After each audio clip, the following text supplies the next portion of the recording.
Bonjour à tous et bienvenue dans ce 6e épisode des Têtes dans le Cloud, un condensé de news tech fortement influencé par l'écosystème Microsoft et animé par des passionnés. Alors, petit contexte, on est en plein été encore, c'est encore le mois d'août, la France croule sous 40-45 degrés, les orages arrivent sur Paris, donc on a les lunettes, bientôt les parapluies je pense, les teints sont allés, les barbes ont poussé durant l'été, il faudra se remettre à neuf durant la rentrée. On a Christopher qui nous fait le plaisir aujourd'hui d'être parmi nous. Bonjour Christopher. Bonjour Christopher. Et Christopher qui va représenter aujourd'hui plutôt la communauté dev. Du coup, c'est un peu l'idée. On se reproche des fois de ne pas être assez orienté sujet dev. Donc tu vas nous faire le plaisir de nous présenter ton petit coup de cœur. C'est contexte de l'été, donc c'est pas mal de news qu'il y a eu, qu'on a un peu agrégé. On a 5-6 sujets dont on va discuter aujourd'hui. Je vais enlever les lunettes parce que je ne vois rien sinon, elles sont complètement noires. Et donc du coup, en tout cas, ravi de vous retrouver. On espère que l'été s'est bien passé, que vous avez profité, que vous êtes reposés comme nous. Et on va vous faire la petite mise à jour avant la rentrée sur l'écosystème Microsoft et le marché en général. Donc aujourd'hui, on a Kevin, du coup, qui va nous parler de Clipchamp. Donc Clipchamp, direction Hollywood, vidéo, cinéma, montage. Et tu nous diras un petit peu ce qu'on peut faire avec ce nouvel outil de l'écosystème M365, je n'en doute pas.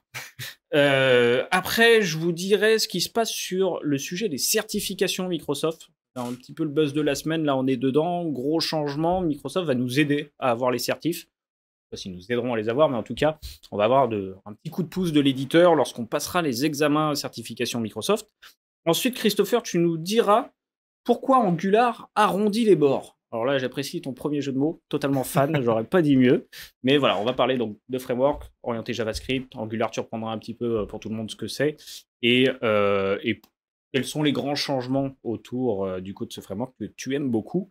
Ensuite, on ira du coup voir Romain, qui nous expliquera. On restera un petit peu dans le dev d'ailleurs, parce que Power Apps outils en développement. On n'en dit pas plus. Suspense. Et surtout qu'il verra la lumière au bout du tunnel. Teaser les techniques. Énorme teasing. Et on finira sur le petit moment nostalgie. On les aime bien, ces fameux produits qui disparaissent. Un autre soldat qui tombe. Voilà, un autre soldat qui tombe. Microsoft débranche la Kinect. On est extrêmement triste aujourd'hui. Pour démarrer, sur ces bonnes paroles, Kevin, Clipchamp. Yes. C'est ça. Petite référence à Clippy ou pas du tout? Non, malheureusement non. Et j'ai cherché, il n'y a pas de trombone caché dedans. Il n'y a pas de trombone caché. Alors, en fait, qu'est-ce que c'est que Clipchamp? Alors, c'est une nouvelle application qui rentre dans l'univers Microsoft 365. Alors, ce qu'il faut savoir, c'est que Clipchamp, c'est un outil en ligne qui permet de faire du montage vidéo simplifié. Donc, ça existe déjà, donc accessible avec un compte Microsoft personnel. Donc, si tu as une adresse... Il existait déjà? Il existait déjà, ouais. C'est un espèce de partenariat. Pourquoi tu me l'as donné en news? Alors, la nouveauté, c'est que, en fait, Clipchamp, là, cette fois-ci, va être intégré dans l'écosystème Microsoft 365, qui n'est pas le cas aujourd'hui. C'était un éditeur indépendant. C'est ça, et donc c'est un partenariat qu'ils font avec Microsoft, et du coup, ils viennent enrichir la suite de services MS 365. D'accord. Donc, pourquoi c'est intéressant? C'est parce que, depuis les derniers mois, il y a Microsoft quand même qui a un peu renforcé son offre de services pour la partie créativité. C'est qu'aujourd'hui, sur la créativité, c'est essentiellement PowerPoint. Il y avait Stream qui permettait d'héberger vidéo, mais on avait parlé de ça dans un dernier épisode où ça se recentre et ça met le stockage plutôt dans OneDrive et SharePoint. Et ils ont annoncé surtout les Microsoft Designer pour permettre aux entreprises de créer des visuels assez rapidement grâce à de l'intelligence artificielle générative. Ça repose sur DALL-E. Bing Create. Bing Create, voilà. Et il manquait quelque chose côté vidéo, donc ce qui obligeait les entreprises, surtout les SMB en fait, à forcément s'orienter vers Adobe ou équivalent, ou même des outils qu'il y a sur le web, en ligne disponibles en faisant des comptes qui n'ont rien à voir avec ton écosystème Microsoft, pour faire des contenus vidéo. Donc tu vas uploader dans des endroits que tu ne maîtrises pas dans ton SI, des vidéos qui peuvent être confidentielles de ton entreprise. Il te fait sortir une vidéo. Tu sors complètement. D'annonce de nouveaux produits directement chez un hébergeur que tu ne connais pas. C'est ça, c'est un peu comme à l'époque, tu avais les entreprises qui n'avaient pas forcément Microsoft 365 ou une mauvaise adoption de OneDrive et qui envoyaient des documents via WeTransfer. Oui, ou le fameux PDF to Word qui doit recevoir tous les docs contractuels de la Terre entière. C'est ça. Free.dl. Ouais, c'est ça. D'ailleurs, attention, là, ça commence à sévir. Il y a une grande banque française qui a pris de très grosses amendes parce qu'elle n'a pas fait les efforts suffisants pour convaincre ses salariés d'arrêter d'échanger des données dans le bancaire. Donc voilà, et puis une banque qui fait un peu du retail, quoi. Dans le monde, et qui les gens travaillaient par WhatsApp. alors qu'ils ont du Microsoft et tout, et ils ont pris une... Mais l'amende, elle est costaud, hein. Je vais plus dire le chiffre parce que je l'ai plus en tête, mais c'est pas les 50 euros de stationnement. Ouais, c'est pas négligeable. Donc là, c'est quand même un contexte de réassurance, c'est ça? C'est ça. Pour l'entreprise. Donc au moins, tu fais tes montages vidéo dans un écosystème Microsoft avec ta propre gouvernance, ta sécurité, tout ça. Donc ça, c'est vachement bien. L'autre avantage aussi, c'est que du coup, ça permet à des petites entreprises qui n'ont pas forcément une équipe marketing qui soit super avancée, ou même nous dans notre métier, où parfois on doit produire des vidéos.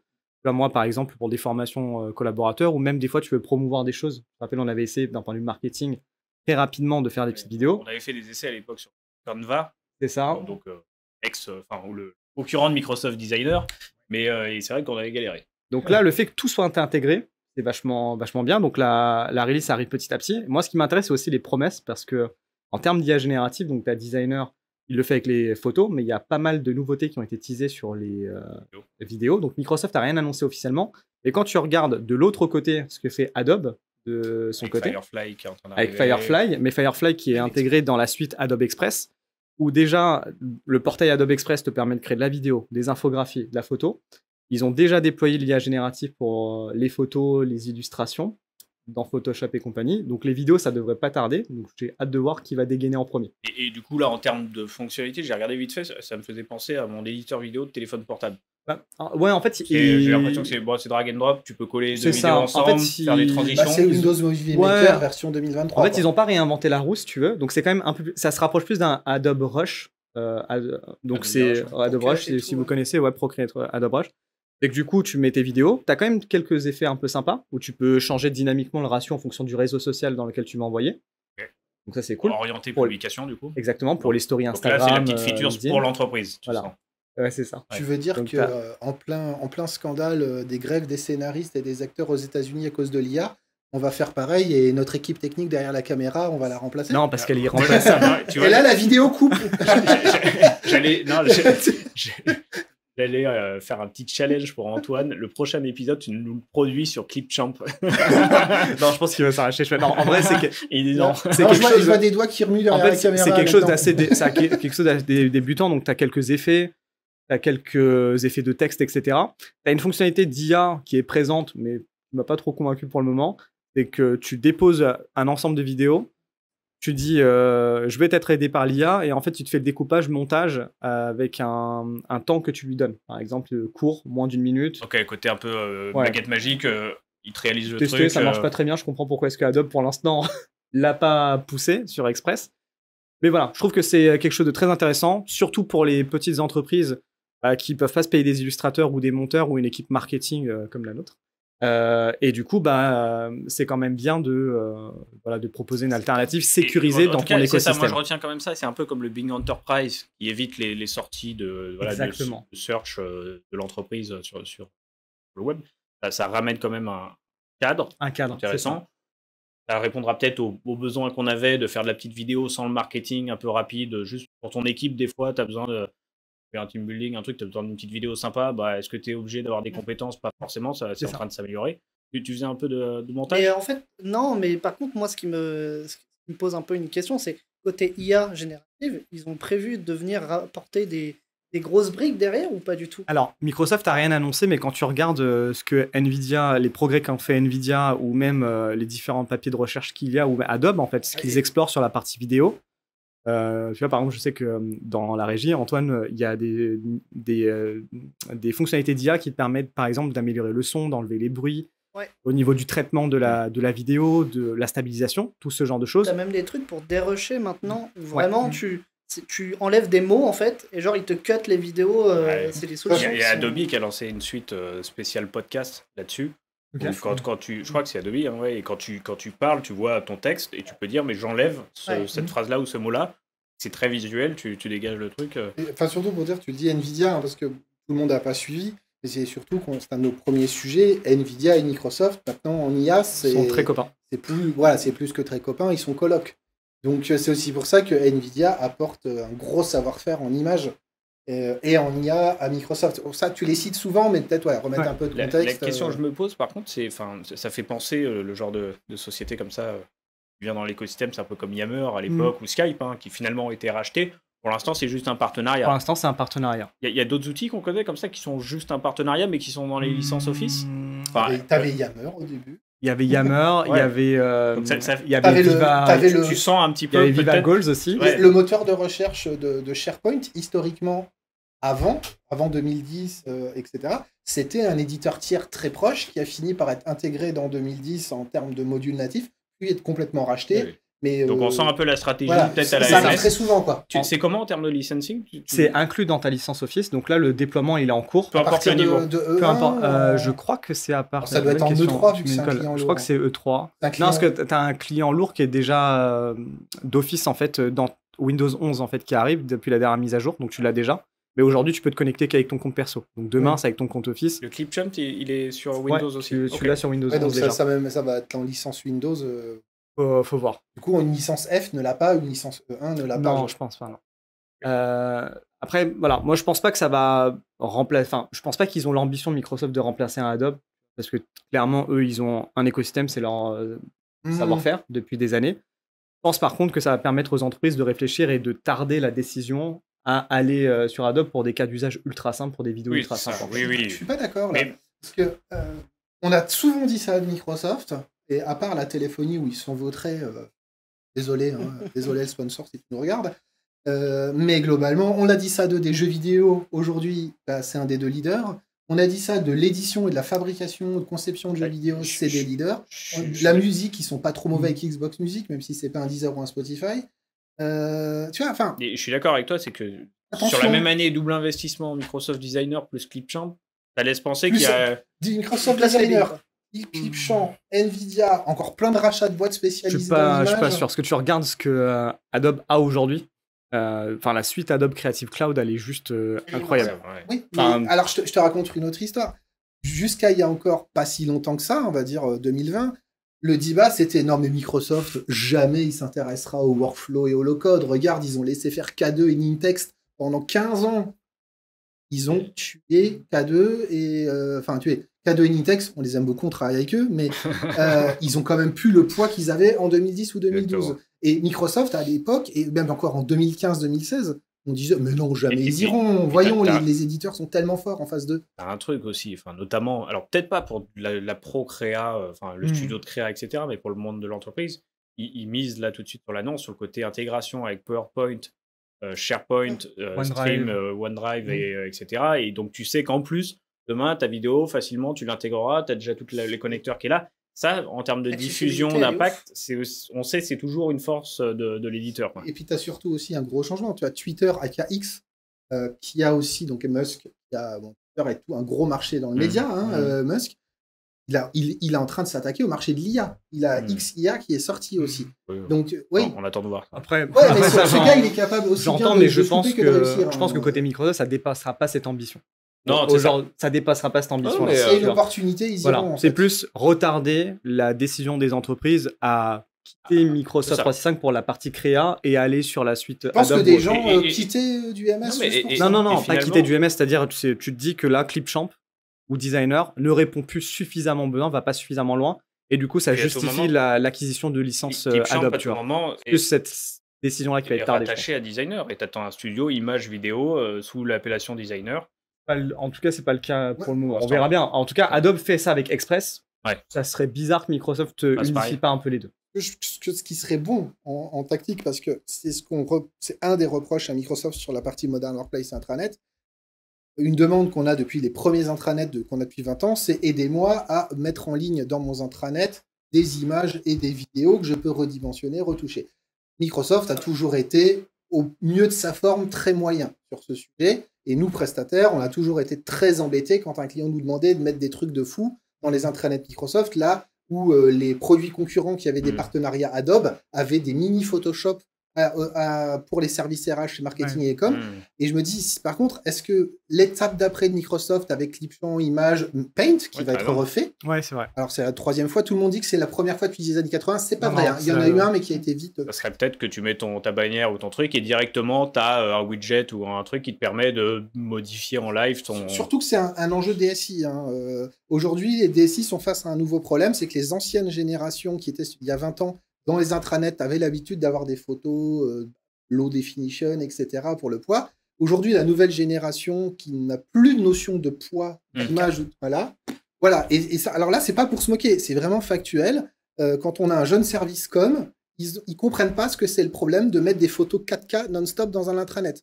Et après, ils disent « Ah, mais mon intranet, il est lent. » Mais voilà. Et dedans, tu dis, si Microsoft met de l'IA, c'est-à-dire de la retouche d'image, de la vidéo, et voilà, de la compression, et des IA qui vont en plus aider tout ce public qui n'a pas que ça à faire, il faut les comprendre, quand ils s'occupent de la mise en ligne dans l'intranet, là, je trouve qu'il y a une vraie carte à jouer de ramener tout ça à l'intérieur. Moi, j'y vois un autre intérêt, c'est le fait d'avoir ton interface avec déjà tous tes produits Microsoft. Tu as tout qui est réuni. Après, tu vas t'amuser à cut un peu tes vidéos, etc. Les publier, je sais pas, sur ou n'importe quoi. En fait, tu n'as plus besoin de t'embêter à aller d'un service à un autre. Oui, parce qu'ils ont LinkedIn aussi, Microsoft. C'est vrai que tu restes sur voilà, ton petit espace et tu transfères rapidement depuis ton intranet, enfin ton SharePoint. Et du coup, peut-être réattaque des réseaux sociaux derrière, finalement. Intéressant l'ouverture sur LinkedIn, de voir si demain tu as tu vois, un connecteur de partage LinkedIn facilité pour l'entreprise, pour sa page LinkedIn. Ce sera intéressant de creuser ça. Avec des filtres et voilà. On va passer au deuxième sujet. Là, il a pris du temps. Finalement, il aura pris du temps, ce sujet. Je vous l'avais dit qu'il y avait trop de sujets. Donc le sujet alors là, c'était mon petit coup de cœur que je voulais vous partager, et je sais que on a déjà débattu dessus avec Romain. J'ai raison. J'ai raison. Totalement. Non, alors qu'est-ce qui a changé? C'est que vous le savez, chez Microsoft, il y a le système, comme chez tous les éditeurs, de certification pour aller attester d'un niveau de compétence, de skills, de l'expertise. Voilà, alors ça peut être de l'expertise métier, développeur, architecte, spécialisation sur un sujet, etc. Ça, c'est assez classique. Comment ça se passe quand on a des examens qu'on fait soit en ligne, soit dans un centre d'examen? C'est verrouillé, il y a un timing, et d'habitude, c'est ultra surveillé. Ultra surveillé, j'entends quand tu le fais à la maison. Aujourd'hui, en tout cas, c'était peut-être pas le cas à l'époque, mais aujourd'hui, tu as une surveillance vidéo qui fait que tu dois montrer à gauche de ta table, derrière, autour de toi. Moi, j'ai eu le malheur de laisser tomber. Enfin, j'avais une chaise bébé un peu. Je pense qu'ils n'ont jamais vu une chaise bébé à côté. Ils m'ont demandé c'était quoi cet objet à côté. J'ai dû la dégager. Non, donc c'est assez sérieux, mais c'est normal parce que la valeur de l'assertif, et du coup, il vérifie que tu n'as pas ton cousin qui est derrière à te donner les infos. Tu dois enlever ta montre, il vérifie les écouteurs, les oreilles, etc. Moi, je vois ma femme, ils lui font soulever les cheveux pour vérifier qu'elle n'a rien soudé dans les oreilles. Ils vérifient, ils lui font montrer les lunettes, qu'elle n'a pas de micro, de caméra dans les lunettes. De Google Glass. Ils lui ont fait... non, les miroirs aussi. Les miroirs, c'est vision. Ils lui font enlever les miroirs. Enfin, c'est très sécurisé. Voilà, c'est très sécurisé, et on peut se dire c'est normal, parce qu'il y a quand même aujourd'hui une certaine valeur de la certification, notamment sur les plus difficiles à avoir. Ça représente beaucoup de boulot, on le sait, pour les personnes qui dépassent.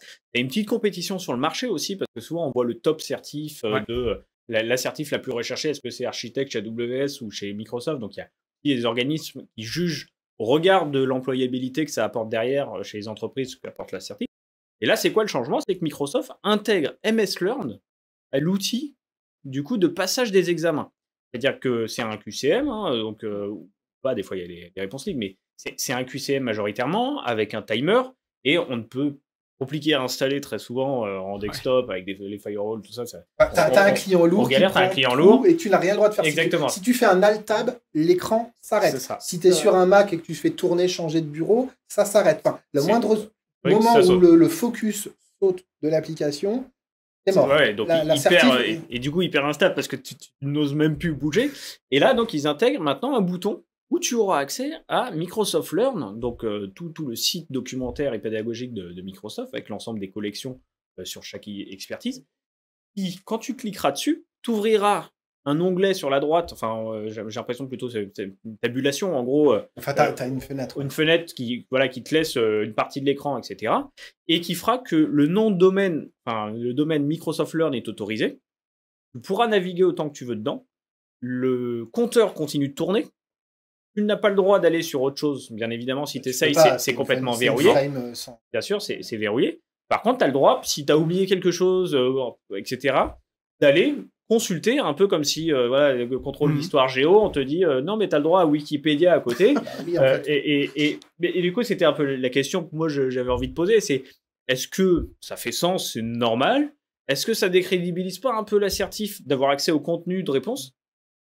Alors, ça n'est pas, petite aparté, c'est pas valable sur les certifs fondamentales. Les AZ, etc., les premiers niveaux, Les Les 900, 900, les généralistes ne sont pas concernés. Par contre, toute autre expertise, ce qu'ils appellent role-based, donc basé sur un rôle type développeur, c'est architecte, évident. etc. Le niveau 900, c'est le niveau qu'il y a dans le MS Learn sur la partie pédagogique. les concepts. Donc, du coup, enfin, c'est normal, là, c'est du copier-coller. Mais Est-ce que Ça me choque pas. ça te choque pas? Est-ce que tu te dis, est-ce que ça va être plus facile? Est-ce que c'est pour le petit oubli que tu savais et que tu... Pour moi, c'est plus ça, tu vois, typiquement, quand, pendant mes études à la fac, tu avais toujours certaines matières, tu as des professeurs qui disaient, pour les partiels, les cours sont autorisés. Donc, tu avais deux types de personnes. Tu avais les personnes qui disaient, moi par exemple, sans me vanter, je dis, ah mince, ça veut dire qu'il va être chaud le partiel, donc tu as intérêt à bien connaître ton cours et de t'en servir, comme tu dis, d'un moyen mémotechnique pour te rappeler de petits trucs que tu aurais pu détails. oublier, mais pour te débloquer. Donc ça n'enlève en rien le travail préparatoire que tu as fait, les connaissances que tu as acquises. Et tu as l'autre groupe de personnes, qui en plus, en général, ça se fait à chaque fois à côté de moi, du coup ça faisait beaucoup de bruit, n'avaient pas révisé. Le jour de la séance, ils découvrent le partiel, et en fait, ils passent toutes les 3 heures de partiel en fait, à passer tout le bouquin, tous les cours en revue, sans rien ils s'en comprendre en fait. sortaient comment, cela? ils s'en sortent pas. Ils s'en sortaient pas à recaler. Et Parce que tu découvres pas la chose le moment J avec En fait, une c'est pression un sur l'examen. piège. Tu as plein de matières ou de pays même où c'est la base d'avoir des cours avec toi. Et même la France, il y a eu des matières au bac ou en supérieur où ils ont autorisé les cours. Ça n'a rien du tout changé au résultat, en fait. Parce que de toute façon, à moins d'avoir un partiel de 8 heures où tu as le temps de recopier ton cours, globalement, de toute façon, c'est une réassurance parce que Réassurance, je pense qu'il y a des gens T'as qui pas le doivent- temps, de toute façon, la perte de temps que ça peut représenter. Et, toi, et ça tu te vois choque la pas? taille du MS Mais Learn. de toute façon, tu as une problématique derrière quand tu passes ce genre de certif, genre Z204 ou n'importe quoi, c'est tu oublies un paramètre quand on te demande une commande pour faire ceci ou cela, tu oublié le paramètre, alors que tu sais ce que ça fait, et voilà, t'es bloqué pendant 10 minutes sur ta question. Non, au contraire, moi je trouve que c'est une bonne idée, Oui. parce que derrière, de toute façon, tu vas avoir besoin de bachoter, tu vas avoir besoin de comprendre les concepts derrière, ce que ça fait, comment ça le fait, qu'est-ce que ça peut prendre en mémoire, en machin, en truc. Et après, si tu l'as oublié, tu sais que tu l'as eu à un moment. Là où, T'as je juste à te rejoins- chercher. là où je te rejoins, c'est que ça remet un côté réaliste à l'assertif, parce que ça, c'est un truc. Attends, on utilise Google. Hein. Voilà, mais c'est ça. c'est ça. Non, mais c'est ce que moi je disais toujours, c'est qu'on exige de connaître des écritures de lignes et de paramétrage sur le bout des doigts. Enfin, je suis désolé, les développeurs, c'est un peu comme dans les films. Maintenant, on tape très vite sur le clavier, mais on n'écrit pas les mots. Les yeux fermés. C'est limite, tu sais qu'en faisant tel raccourci, tel machin, t'écris un caractère ou deux, ça te complète le reste, ça te met les bons param. Et maintenant, En vrai, tu demandes à Copilot. non, mais en fait, le pire, c'est quand tu commences à avoir vraiment une certaine expérience, même tu ne sais même plus écrire correctement certains mots, parce que de toute façon, tout est... T'as que les 3 premières lettres. C'est ça. Et en fait, du coup, oui, moi, je me rappelle quand j'ai passé certaines certifs de dev, il y a des fois, ils jouaient comme... Enfin, t'avais des questions que j'appelais idiotes. Franchement, t'avais 4 fois la même réponse avec une lettre qui changeait à l'intérieur d'un paramètre. Tu fais... Ah punaise, mais j'en sais rien, ça c'est auto-complété, qu'est-ce que je me pose la question? Moi, c'est pas avec ça, quoi. Puis j'imagine, il y a le poids des Stack Overflow, etc., qui Oui, font voilà. que dans ton boulot de tous les jours, tu n'en es pas moins bon parce qu'un jour, tu as été voir Stack Overflow, mais pourtant, tu as le réflexe de revérifier ou de te backuper. Oui. Non, mais la logique de Microsoft des certifs, là, je vais faire le moment vieux boomer, pour être poli. Moi, j'ai commencé le dev en .NET 1.0 et 1.1 derrière. À l'époque, tu avais le bouquin sur les genoux. Et tu posais la question. Là, on va chercher la réponse. Tu posais la question et tu attendais une semaine la réponse. Donc, à cette époque, début des années 2000, les certifs où il fallait tout connaître par cœur, oui. Parce que là, on n'avait pas l'autocomplétion, on n'avait pas les IA, il n'y avait rien sur Internet et tu avais ton bouquin sur la table à côté de toi. Et voilà. Donc, à cette époque-là, cette logique de ne pas avoir le cours avec toi, ça faisait vraiment la différence entre le bon développeur et le mauvais développeur. Mais globalement, là, tu avais une vraie différence à connaître par cœur. Ouais, donc, Aujourd'hui, ça n'a plus aucun sens. Donc, moi, je trouve que ça ne va rien changer. Ça va juste être... Je suis un peu d'accord avec toi. Tu vas éviter les pièges à la noix et tu vas... par contre, ça ne changera rien. Celui qui n'était pas capable de l'avoir, il l'aura pas. donc ce qu'on se dit, Kevin et moi, on n'est pas prêts d'aller attaquer la Z104 ou une certif de dev juste en pariant sur la chance de trouver les réponses dans MS Learn. Je suis quand même curieux de voir un truc, c'est est-ce que à un moment, ils vont pas adapter les questions un petit peu pour éviter la question que tu trouves facilement dans MS Learn? Non, ça jamais. Tu peux apprendre par cœur le MS Learn, tu n'auras pas ta certif. Non, mais ce que je veux dire, il y a peut-être des questions qui étaient un peu, tu vois, à sens unique où la réponse, elle est très factuelle et demain, tu la cherches dans MS Learn, elle sera aussi factuelle. Est-ce que ces questions-là vont évoluer dans les examens? On peut se poser cette question. C'est Ça pour, change ça- rien. c'est pour ça Ouais. qu'ils l'ont interdit dans les Oui, fondamentales. tu gagneras un point de plus. C'est pour ça qu'ils l'ont interdit dans les fondamentales, Ouais. c'est parce que souvent les fondamentales te posent des questions sur le modèle de licence. Ouais, par exemple. Donc, Et ça, tu auras l'info dans... voilà, quand j'avais fait la MS 900, il y avait énormément de questions sur le modèle de licence. Donc là, en effet, si j'avais accès au MS Learn à côté, pas de débat, tu vas sur le MS Learn sur les pages de licence et là, tu recopies. C'est pour ça que je pense qu'ils ont interdit dans les 900, parce que là, il y a du Il y a copier-coller. du très factuel. Regarde voilà. la i900, c'est que des concepts. Qu'est-ce que tu fais pour traiter ton image, pour traiter le son Oui, pour, quel service tu utilises pour voilà. l'image ouais. Même si tu as Google à côté, de toute façon, tu sais le faire. Donc. Donc en tout cas, ça vous choque pas. Non. C'est plutôt une bonne nouvelle parce que ça t'aidera. Ça va pas Quand tu as la révolutionner. connaissance mais que tu l'as pas vu depuis longtemps, tu auras un petit rattrapage. Ça enlève rien, je Et pense. ça que enlève rien le niveau des certifs Et de constat demain. L'investissement. qu'on les- Et du coup, fin du débat, c'est pas de la triche. Oui. C'est ça. C'est du talent. Le premier titre, c'était Microsoft nous aide à tricher aux certifs et Romain m'a juste défoncé sur le titre. Ah non, mais j'avais les fourches, les torches, l'eau bénite, tout. C'est Je fais ça, quoi ouais, Non, c'est bon, dis pas j'ai- ça. On va changer le titre. On va passer au troisième sujet et c'est toi, Christopher, qui va nous expliquer du coup. Alors le but, c'était de se dire un peu, ça fait longtemps qu'on n'a pas parlé du marché côté évolution technologique, côté développement, hein, que ce soit outillage, nouveau langage, framework. Je voulais faire un petit focus sur Angular, alors Ça. il date de juin sur la Google I.O. où il y avait eu pas mal d'annonces, mais on est que en août. Pas trop de retard, il y a eu les vacances entre les deux, donc on peut se faire un petit rattrapage avant la rentrée de pourquoi Angular arrondit les bords, c'est quoi un peu les news de l'écosystème tech, ton coup de cœur, qu'est-ce que tu veux nous partager C'est sur le ça. sujet? Bah, là, l'Angular 16, du coup, ils ont fait une petite présentation. Pourquoi ils ont fait cette présentation? C'est simple. Est-ce que vous avez une petite idée des différents frameworks JS, front qui existent à droite à gauche sur le marché ou Alors pas un du petit peu, par contre, quand tu m'as dit Angular 16, je me dis que ça fait longtemps que j'ai pas regardé. Oui, moi, il y avait qu'un seul, il y avait qu'un seul c'est chiffre à ça. l'époque. Je connais que Node. Node Et bah, On ouais, est passé Node de côté- 2 à 16. Non, bien avant, il y, comme a eu Firefox. AngularJS. Et en fait, pourquoi? Parce qu'ils sortent une version tous les 6 mois, Angular, Ok. où voilà, ils améliorent avec les feedbacks utilisateurs, enfin développeurs pour le coup. Et en fait, les développeurs, pendant un moment, ils n'étaient pas contents parce que il y a 2-3 petites choses qui manquent à Angular, qui existent dans Vue, React, par exemple. C'est tout ce qui est partie debugging, testing et SSR, donc le rendu serveur. Donc, voilà, donc ça, c'est des choses qui existent avec les autres frameworks que Angular fait très mal. Mais qui n'empêchait pas son succès sur le marché. Non, parce que en fait, c'est si vous voulez, Angular, c'est un gros bloc où il y a déjà toutes les choses pour faire des routings, etc. Donc, c'est un environnement, en fait, limite. Donc, voilà, quand on sait utiliser Angular, c'est très bien. Mais en fait, quand on est junior et qu'on arrive sur Angular, on est paumé. Il y a vraiment une grosse courbe de progression avec Angular. Donc, première chose, justement, ils veulent réduire cette courbe de progression. Ok. Donc, en gros, qu'est-ce qu'ils ont fait? Ils ont amélioré l'expérience utilisateur, l'expérience développeur, voilà, en raccourcissant le code à déclarer pour faire des composants, etc., en se rapprochant de Vue 3 ou de React, pour ceux qui connaissent. Avant, voilà, il y avait peut-être une quinzaine de lignes, vingtaine de lignes de code pour faire un composant. Maintenant, en 5-6 lignes, voilà, c'est fait. Il y a autre chose, c'est ce qu'on appelle la programmation réactive, c'est qu'il y a deux manières de faire un petit peu des variables. C'est vous mettez une variable, vous l'envoyez, et après, voilà, on arrête de parler entre composants. Il y avait une autre manière, c'était on fait un canal de communication entre deux variables. Et après, dès qu'elles changent, hop, ça met à jour tout le temps. Et en fait, c'était compliqué déjà à comprendre en termes de concept, et c'était compliqué aussi en termes de dev, de l'écrire. Voilà, il fallait faire des lignes, etc. Voilà, là, ils sont en train de réduire un petit peu ce code-là pour que ce soit beaucoup, beaucoup plus simple. Ok. Et l'autre chose, c'est côté rendu serveur, ils veulent faire ce qu'on appelle de l'hydratation.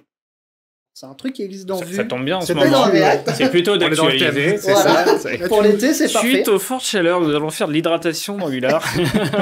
Et en gros, c'est quoi? C'est juste, au lieu de refaire un rendu de toute la page web, comme il y avait avant avec Angular, c'est faire des rendus à droite à gauche de ce qui a changé. Ok. Alors, ça change beaucoup de choses en termes de code, je pense, de leur côté. Même de perf, non aussi De perf. de perf et, Ils veulent atteindre un plus 45% de perf. perf C'est-à-dire et que tu même- ne verras que la partie que tu as modifiée. Dans tous les cas, tu vois ta page, hein. Mais effectivement, le moteur derrière va s'amuser à un peu À tronquer, recalculer. et avoir une partie peut-être statique de ce qui n'a pas bougé, et finalement à te C'est ça. montrer que la partie qui a bougé. Et ça c'est quand même une sacrée belle augmentation, j'ai envie de dire, un beau truc. Ça enlève de Mais la c'est- pression aussi sur l'impact énergétique, j'imagine, de Non, la mais page, c'est- vu que tu c'est- charges que les... Ok.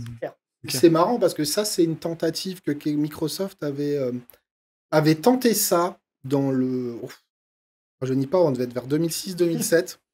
Ils avaient tenté ça dans les frameworks Microsoft. De toute cette logique de vraiment de cibler des zones particulières avec que c'était le serveur qui le faisait à ta place. Ils avaient tenté un truc en 2006-2007, c'était plus lourd qu'autre chose et plus. En fait, ça marchait pas. Mais c'est un truc qui est vieux comme le monde en plus. Mais Parce que, ils avaient laissé tomber parce que ensuite derrière, Internet est devenu plus rapide, les ordis sont devenus plus puissants. Mais il y a eu pendant, je me rappelle, 3-4 ans, il fallait l'implémenter dans le code, mais c'était plus problématique qu'autre chose que mais ça a que continué, efficace. hein. Ça a Ouais. continué même depuis 10 ans, voilà. Et on a eu Vue, React, etc. Et puis plein d'autres petits frameworks à droite à gauche qui ont fait ça, qui marchent très bien. Mais du coup, c'est natif. Ces différents frameworks Angular, c'était pas natif. Et du coup, fallait rajouter des briques à droite à gauche pour le faire. Et long. ça a été plutôt bien accueilli, du coup, l'ensemble de ces annonces. C'était attendu ou pas? Ou c'est arrivé un peu C'était attendu. En fait, Google s'amuse à faire tout le temps des petits feedbacks. Ils posent des questions et voilà, ils améliorent un peu de manière agile leur outil, quoi, enfin Angular. Donc c'est vraiment cool. C'était, je pense, attendu par plusieurs personnes. Et ça aidera notamment avec le debugging côté serveur, parce ils vont implémenter aussi ESBuild, qui est... alors, il y avait Webpack qui permettait en gros de créer des rendus de pages, créer les variables, etc., compresser tout ça, l'envoyer pour que ça se rende. Ils vont utiliser maintenant Vite et ESBuild, qui est un truc beaucoup plus léger, et encore une fois aussi utilisé avec Vue ou avec React. Et ça permet en gros de gagner encore en performance et surtout en légèreté parce que c'est 2 kilobits. C'est très léger. Ah oui. Et ça permet en fait d'avoir rendu de page plus rapide. C'est même des poids qu'on n'entend plus. T'as des polices d'intranet qui pèsent 10 fois plus lourd. Ouais. Mais du coup, ça, c'est vraiment des nouveaux outils qui sont à disposition ou, par exemple, ce sont des optimisations et du coup, tout ce que tu as déjà développé, c'est déjà Faut être inclus, sur la en nouvelle fait. version, la Alors, 16. où tu dois faut être tout sur refaire. Angular 16 pour Ouais. commencer à l'utiliser, etc. Mais par contre, c'est toujours rétro-compatible avec ce qui existait avant. Donc, en fait, on peut l'intégrer à 2-3 briques sur notre outil et garder notre version Angular 15 qui marchait. Ok. Ça, y a pas de Moi, souci. en tout cas, je note c'est intéressant le côté courbe d'apprentissage parce que ça peut être souvent un frein sur le choix Ouais, du de langage, suivre, hein, ouais, de te de dire à suivre, tes c'est ça. équipes, elles connaissent pas le nouveau langage. Et il y a celui qui te dit, oui, mais t'inquiète, c'est la même philosophie que tu démarres vite. Non, ça Et peut là, être c'est du darwinisme. c'est c'est tout. T'es bon, voilà. T'es bon, C'est du darwinisme, Non, c'est mais je tout. vois, en tout cas, ils essayent de toucher un public plus large. Et la position d'Angular sur le marché, est-ce qu'il y a un peu de nouveaux acteurs qui arrivent en ce moment? T'as Ouais, des tout noms à qu'on fait. doit connaître ou En pas? fait, ça en vient un petit peu à cette conclusion sur Angular, c'est qu'en fait, ça fait 2 ans à peu près qu'ils perdent un petit peu en part de marché. Alors, c'est pas énorme, c'est du 2-5%. Mais Quand même, effectivement, il y a ouais. des choses comme Svelte ou comme Solid.js qui sont en train de monter en flèche. Enfin, en flèche. 4%, c'est pas énorme. Mais voilà, il y a des choses qui sont en train de se construire à droite à gauche qui sont toujours un petit peu comme dans l'idée du Python, d'avoir des choses très concises et Ok. qui marchent rapidement. Alors que Angular, sa logique, c'était faire des grosses applications dès le départ, en fait. Donc, on avait tout un bundle, on avait tout un truc. D'où le choix du Svelte. C'est ça. Svelte, c'est mon programme pour la rentrée, ça. Et il y a un dernier truc, du coup, que je voulais parler, c'est ils ont enfin sorti Angular Material 3, qui est en fait une bibliothèque graphique avec d'éléments. tous les éléments graphiques de Material 3. Donc c'est disponible, on peut s'amuser à se balader et tout. Moi je trouve ça stylé, c'est vraiment beau, il y a juste à copier-coller les composants. Ça marche. Bon, ceux qui ont connu Material 2, etc. Mais encore plus fluide. Donc, pas de changement à venir globalement. Enfin, beaucoup de changements sur l'amélioration du produit. Il va rester certainement en position. Tu vas continuer à l'utiliser. Oui, c'est clair. Ouais.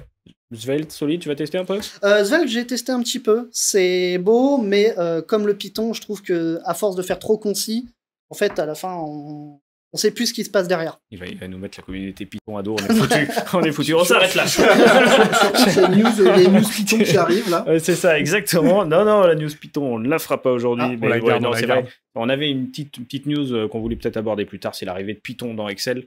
Mais c'était plutôt ton sujet dont je voulais parler du coup, Romain. Power Apps, outils en développement.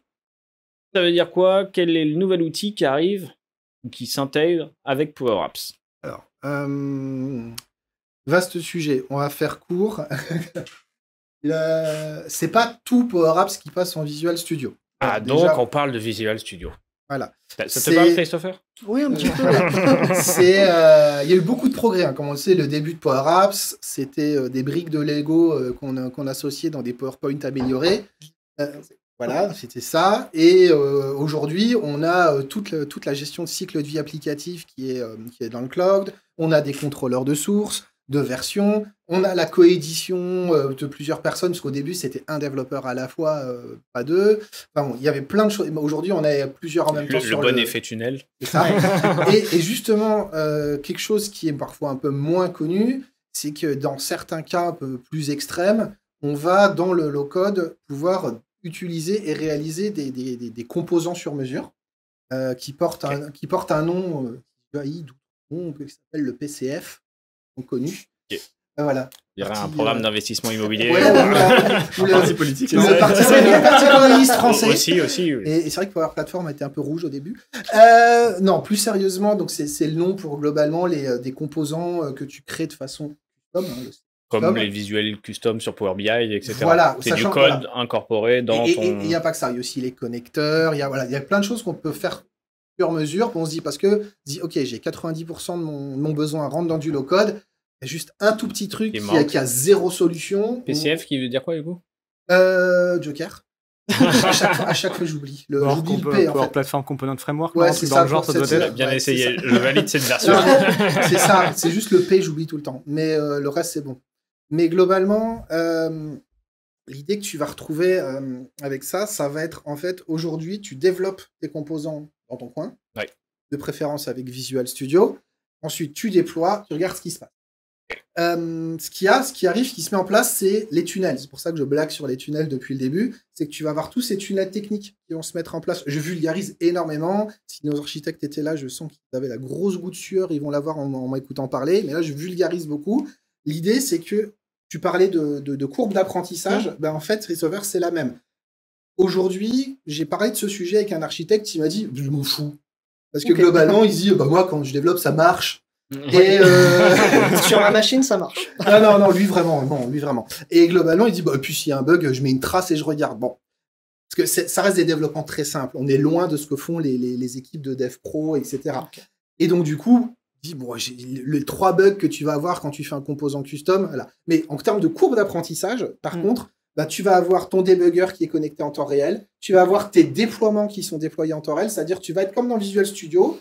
Tu fais ton composant custom, hop, clic, build, déploiement, mon apps, elle se lance, je regarde, je vois, j'ai le debugger accroché en mode pas à pas, je vois toutes mes traces en temps réel, comme tu développerais du vrai code dans Visual Studio. Voilà, donc oui, en effet, j'ai un peu blagué au début. Mais donc, c'est voilà. Pour cette partie PCF. C'est à la partie et connecteur, enfin tout ce qui est dev, custom. Voilà, tout ce qui est dev custom. Alors voilà, c'est sympa.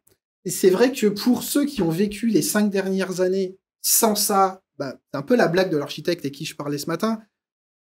Et on a fait 100 jusque-là. Ça fait 5 ans qu'il fait 100, Ouais. il se débrouille. Bon, il est content, il va. Mais par contre, oui, je pense qu'il y avait, comme tu disais pour Angular, il y avait un gap pour les plus jeunes. Et surtout, faut pas oublier que même si au début, dans la Power Platform, c'était plus des développeurs qui se mettaient au low-code, les citizen dev, ils regardaient pas trop. Mais on a la population intermédiaire qui sont les makers professionnels, qui sont de l'IT pro, qui ne sont pas des citizen dev, mais qui ont eu 100% de formation low-code. Aujourd'hui, par exemple, on a des gens qui sont des IT pro dans nos effectifs, qui font du low-code H24, sans être passés par la case dev, qui ont eu que de la formation low-code. Et donc, pour eux, la case développement de composants sur mesure, elle est monstrueuse. Alors que les gens qui ont passé 5 ans, 10 ans dans le dev, dans des équipes mais comme là, les ça tiennes, les aidera pas plus. Ouais.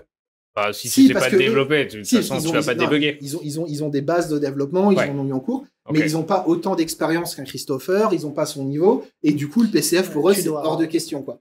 Puis le fait d'avoir tous tes trucs connectés, en fait, c'est que tu appuies sur play Voilà. et tu as le truc qui est en rouge et voilà, t'as pas besoin de t'amuser à scroller, à chercher ton Parce code. que tu as ça aussi. Il faut tout connecter, machin, que je déploie, que je teste. En vrai, en dehors de la blague du l'architecte, il a pas besoin. En vrai, c'est plus rapide. Comme tu dis, t'as pas à aller déployer ton truc, connecter, machin. T'appuies sur ton bouton build, boum, ça build, ça déploie, play, ça s'exécute. Alors, question volontaire, est-ce que finalement, pour une plateforme dont la philosophie est le low-code, soit de plus en plus dotée d'outils qui viennent purement du dev, c'est un comble ou c'est une bonne nouvelle? C'est juste que le low-code, comme je le dis dans plein d'autres de mes émissions et mes séries que je fais,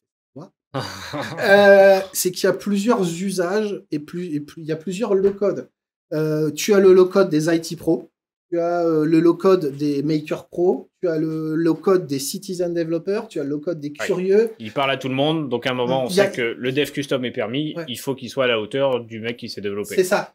C'est comme dans une voiture, tu peux rabaisser les sièges arrière pour rentrer des gros meubles. Peut-être que des gens ne le feront jamais, mais voilà. Ça permet d'éviter de faire du bricolage pas du tout safe sur les extrêmes. En fait. Exactement. Ça, voilà. Si tu as besoin d'un petit bout, d'ailleurs, nous, on va en avoir besoin. Là, on a eu le cas hier après. On a un client. Franchement, ils ont un ensemble applicatif qu'ils ont besoin. Il y a un point, franchement. Si on le faisait en pur low-code, c'était un peu moins réactif parce qu'il y avait plein il y avait juste une petite fonctionnalité où ils avaient besoin de vérifier en super temps réel des correspondances entre des numéros de série, des saisies, des infos. Ça se fait à peu près en low-code, mais là, on va le faire juste pour cet écran-là. On va faire un composant custom qui va être tac au tac. Ça va faire tac tac boum boum très vite et ça va être super réactif. Point. Parce que sinon, on était dit mince, on va comme pas refaire toute une partie du projet parce que ça aurait été bizarre. Ils avaient tout leur parc applicatif en low code, mais pour un besoin, il fallait ouvrir une page d'autre. Non, c'était naze. Donc tu vois, t'as des use cases, mais c'est vrai que si 90% de ton projet, en tout cas c'est ma vision, c'est qu'il y en a qui la partagent pas. Mais ma vision, c'est, si tu as 80% du projet ou même déjà plus de 30%, j'ai envie de dire, qui est à faire en custom. Il y a peut-être un problème de choix techno. De choix techno, ou en tout cas à réfléchir.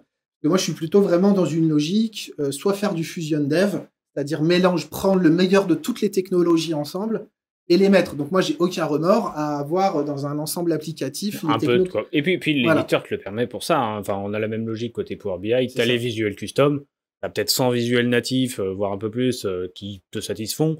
Si à un moment, ton métier, il a un truc très spécifique dans le monde de l'énergie, du transport, où tu es le seul à utiliser ces graphes-là, mais ils sont essentiels, autant te le développer, toute la boîte l'utilisera, et c'est fait pour ça, concrètement. Bien, ça apporte du cadre.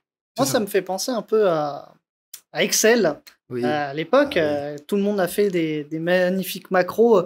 Là, tu as les 3/4 du truc, Excel peut te faire comme tu veux avec tes recherches V, tes formules. Par contre, si tu veux commencer à faire des highlights de cellules avec des conditions bien spécifiques, etc., tu vas commencer à passer par les macros. Tu vas le faire en Python. On en revient avec notre news Python. Mais tu vois, quelqu'un qui a déjà fait des macros sous Excel, on sait combien c'est difficile, et en fait, tu peux t'amuser à les faire autrement. Et quand tu as vraiment un environnement de dev qui se charge de toutes ces petites problématiques pour toi, c'est un gain de temps. Et puis surtout, moi, il y a vraiment le côté aussi courbe d'apprentissage. Moi, je sais quand j'avais pas de barbe, que j'étais un jeune développeur, la partie la plus dure, c'était pas d'écrire du code quand je débutais, c'est quand j'arrivais sur une nouvelle techno, c'était tout le process de déployer mon code et le faire fonctionner et le tester dans les vrais environnements. Et comprendre pourquoi il fonctionne pas. Non, ça c'est normal. C'est comme le dit la phrase, hein, c'est 50% du temps de dev, c'est le débugage, mais ça prend 90% du temps. Voilà, c'est beau. On a une tasse qui écrit ça dessus. Mais plus sérieusement, moi c'est vraiment aussi, je me rappelle quand je débutais, chaque fois que je débutais, quand il y avait une nouvelle techno qui sortait, chaque fois le vrai problème c'était réussir ce cycle de passer de mon écran à l'environnement.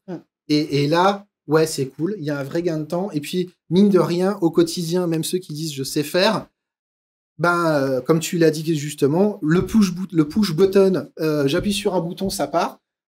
Mine de rien, c'est 1 minute à chaque fois. 1 minute plus 1 minute plus 1 minute, ça fait une journée. Toutes les bonnes pratiques de l'IT dans l'entreprise, hein, comme la gestion des déploiements, etc., qu'il n'y avait pas au début et tout ce qui maintenant nous permet de monitorer, c'est forcément mieux pour le low-code. Il y en aura plus dans l'entreprise avec plus de personnes qui pourront participer, quitte à ce que tu viennes faire. Nous, c'est ce qu'on faisait à l'époque, intervenir un des consultants qui sait plus développer que les autres pour aller faire le visuel custom, parce que c'était du JS derrière et que le consultant data savait pas forcément en faire, ou ne savait pas en faire, et du coup, mais au moins, ça te permet de travailler en équipe sur des sujets en disant, tiens... C'est même plus simple, c'est-à-dire que si, j'aime beaucoup le Fusion Dev, et si demain, je veux que Christopher participe à un des projets de mon équipe, ben, en fait, il sait qu'il n'a pas à stresser, parce qu'en gros, on va lui dire... T'es chez toi. On paramètre ton, Visual Studio. Et, quoi, du low-code? Ah non, mais on a Visual Studio. Ah, non, il a pas besoin de s'embêter. C'est-à-dire, tu vas arriver, tu vas avoir un archi ou un tech lead qui va te paramétrer l'environnement. Il va te dire, l'appli, elle est faite, le cadre, il est là, ton composant, il se pose ici. Et toi, t'es dans ton Visual Studio, tu fais ton bouton, tu regardes ce qui se passe, et tu te préoccupes pas de ce qui se passe. Là, il y a des étoiles dans les yeux, tu l'as totalement convaincu. Qui a le café, c'est bon. On va fermer le sujet. Du coup, pour passer au moment nostalgie, c'est le dernier. Un nouveau soldat qui tombe. Exactement. Un de ces fameux produits qu'on avait oublié, qui était encore là, qui est revenu. Hein, c'est Microsoft débranche la Kinect. La Kinect, c'était un peu le phénix aussi, parce que il y avait eu 2 époques, du coup, et finalement, c'est fini. C'est ça. En fait, c'est un peu triste. En fait, il y a 4 chapitres. déjà même expliqué ce que c'était Kinect, parce que je pense que des gens qui nous regardent ne savent même pas ce que c'est. Il y a 4 chapitres à l'histoire Kinect. Le premier chapitre, c'est comment est-ce qu'on peut... Tu nous as fait rêver. Voilà, c'est ça, il nous a fait rêver. C'est comment... c'est un peu l'enfant prodige. C'est, pour rappeler, avec la génération de consoles PlayStation 3, Xbox 360 et la Wii, Sony, Microsoft, comme d'habitude, c'était la course à la puissance, les plus beaux graphismes, la plus grosse vitrine technologique possible. À Nintendo, à côté, avec le soufflet qu'ils se sont mangés avec la GameCube, ils se sont dit, bon, on va pas rentrer dans ce jeu-là, nous, notre force, c'est le gameplay. Et ils ont lancé la Wii, donc Microsoft, Sony, ils ont vu ça, ils ont dit, bon, une télécommande pour jouer, ok, ça va jamais marcher, sauf qu'ils ont littéralement explosé tous les records avec la Wii. Et du coup, à 3-4 années avant de passer à la génération d'après les consoles, il y a Microsoft et Sony, ils ont tenté eux aussi de rogner un peu sur les parts de marché de Nintendo, et en proposant eux aussi la reconnaissance de mouvement pour jouer aux jeux vidéo et pas la manette. Donc il y a Sony qui a très rapidement fait une petite expérience avec le PS Move, avec une télécommande qui est très une glace qui ressemble très fortement à en fait c'est une Wiimote avec une boule voilà, de couleur. Et Microsoft, ils ont tenté un truc qui était vraiment une rupture technologique. Donc ils avaient racheté une société israélienne à l'époque qui était en avance sur les capteurs de mouvement, et c'était la Kinect. Donc ça s'appelait Projet Natal. Ça avait bluffé tout le monde parce que c'était... Tu voyais ton squelette. Attention sur les démonstrations. Sur les démonstrations qui ont prouvé être truquées. Alors, attention. On est d'accord. Mais sur les démonstrations, c'est pour ça que je dis premier chapitre, l'enfant, ça a vendu du rêve. Donc, démonstration de fou, tu voyais ça. Moi, je m'en souviens, j'étais sur YouTube, je voyais, attends, tu joues sans manette, sans rien, t'as juste besoin de bouger et tout. Donc, le marketing derrière qui a envoyé du feu. Les jeux sont sortis. C'est un peu moins ça. Mais par contre, il y avait quand même des jeux vidéo qui étaient assez intéressants, tout ce qui était danse, par exemple. Ça n'a quand même pas suivi sur l'adéquation techno-usage. En fait, le problème, c'est que la hype, elle était là, et la réalité était ici. Non, parce que la hype était là parce qu'ils avaient des vidéos où les gens, en fait, c'était complètement truqué. Mais qu'est-ce qui s'est passé? Parce que moi, j'étais proche à l'époque. En fait, la boîte israélienne avait un matos de malade qui faisait des mesures à 5-10 cm près en termes de positionnement. Le problème, c'est la sortie et la mise à disposition à grande échelle. Le matériel vendable. C'est pas la même cam, quoi. Ah bah là, pour te donner une idée, les frameworks de la première version du Kinect, ça a beaucoup évolué derrière très vite. Mais la première version sortie dans le framework, en fait, l'échelle commençait, par exemple, dans une variable, tu mets des mesures et tu dis, par exemple, tu as le point de départ et tu mets une distance. Si je te dis qu'au début, la variable, tu commençais en mètres.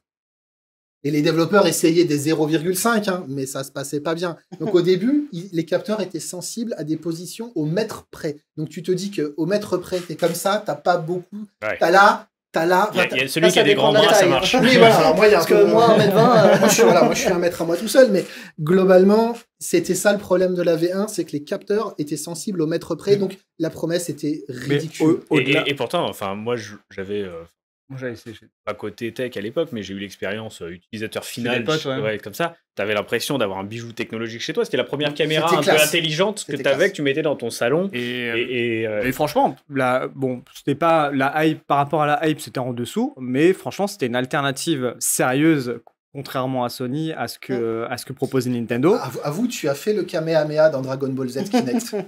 Tu l'as fait. Non, T'étais comme ça chez toi. Non, j'avais juste envie pour ça, d'avoir une Xbox juste pour faire un Kamehameha, mais bon, ça s'est pas fait. Moi, j'ai un grand moment, j'étais dans le hall de Microsoft de France, et ils avaient installé, donc il y avait un jeu avec des Jedi.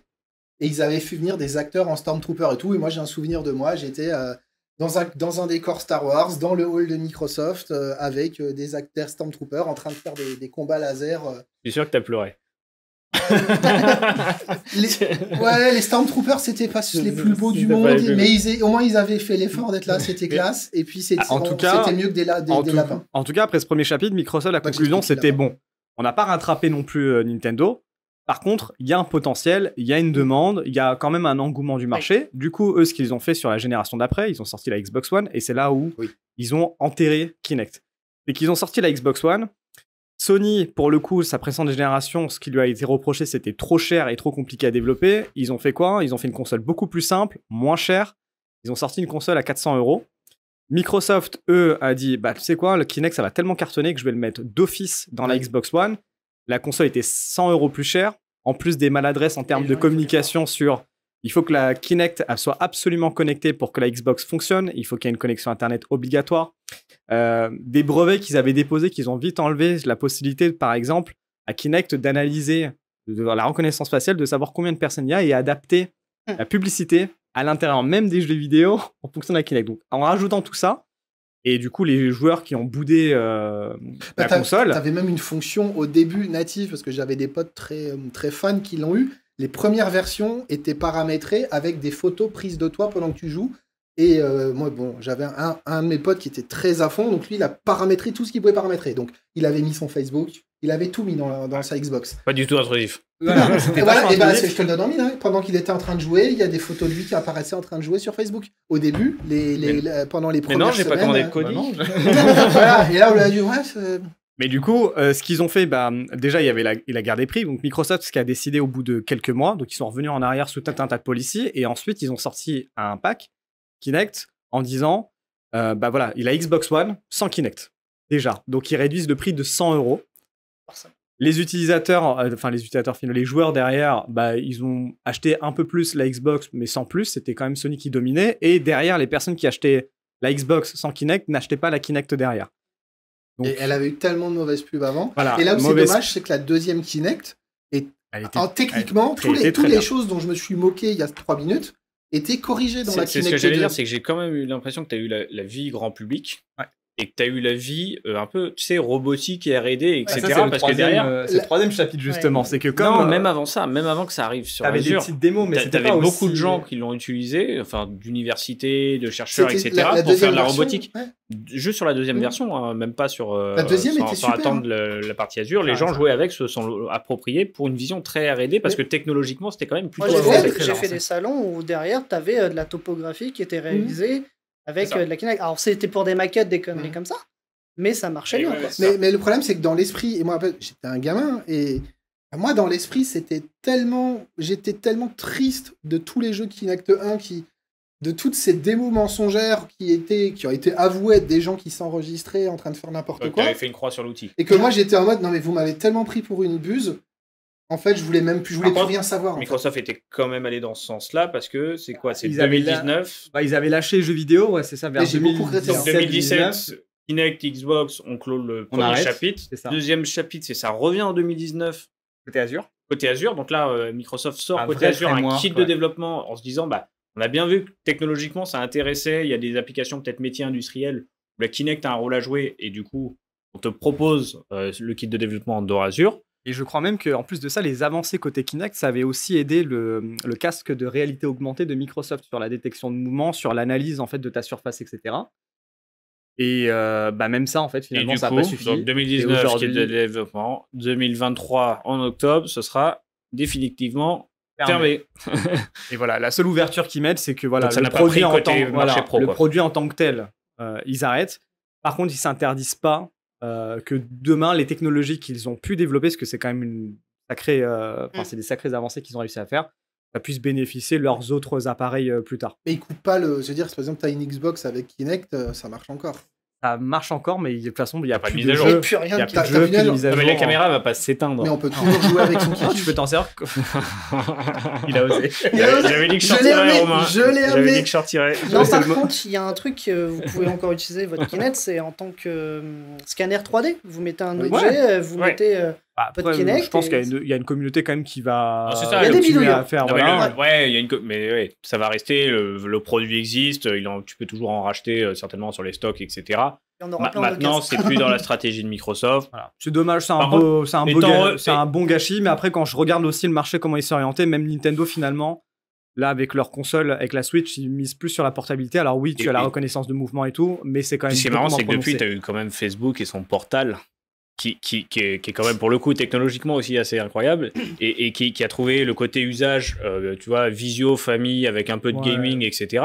Et ça marche. Enfin, pour le coup, Oui, en fait, Ouais. c'était plus Dire pour méta. moi moi je l'utilise. C'était plus pour moi concurrencer ce que fait Amazon sur Ouais. la partie Non, domotique mais on à est la sur le même maison. type de produit, mais 10 ans plus Voilà. tard. Ouais, mais ça sert enfin, moi, si je me trompe pas, Portal, c'est vraiment comme, c'est plus une grosse webcam. Grosse Autre webcam. chose. Il n'y a Ouais, pas ouais. réellement. Ouais, mais dans lequel tu as un peu de game, un peu de trucs que tu peux faire. Ah, ok, avec les mouvements et tout un aussi. petit peu, ouais.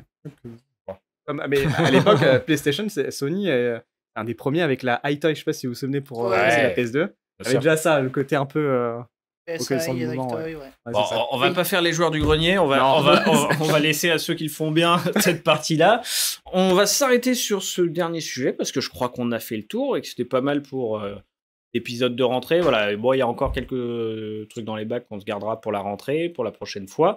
On espère, comme d'habitude, que l'épisode vous a plu. Bien évidemment, sachez que il fait très chaud ici et j'espère que ça se verra pas trop à l'écran. Mais je pense que dans 10 minutes, Moi, je ne vois pas, de toute on façon. goûte tous. Il y a Antoine, La régie il y a qui nous Antoine dit. tu me mettras le filtre mat, Antoine, s'il te plaît. Exactement, ça Je- coûte beaucoup. Je On pourrait dire qu'on a négocierai. été brillant dans cette On a émission. été brillant, exactement. Et en tout cas, voilà, c'est sous le signe de la chaleur, de la bonne humeur que l'on clôt cette page. On sera ravis de vous retrouver en septembre dans le prochain épisode, comme d'habitude. On ira chercher soit du Book of News, soit du Main Topic sur ce qui arrivera. En tout cas, ça bouge toujours autant dans l'écosystème Microsoft et on vous dit à très bientôt. Merci à tous. Bye bye.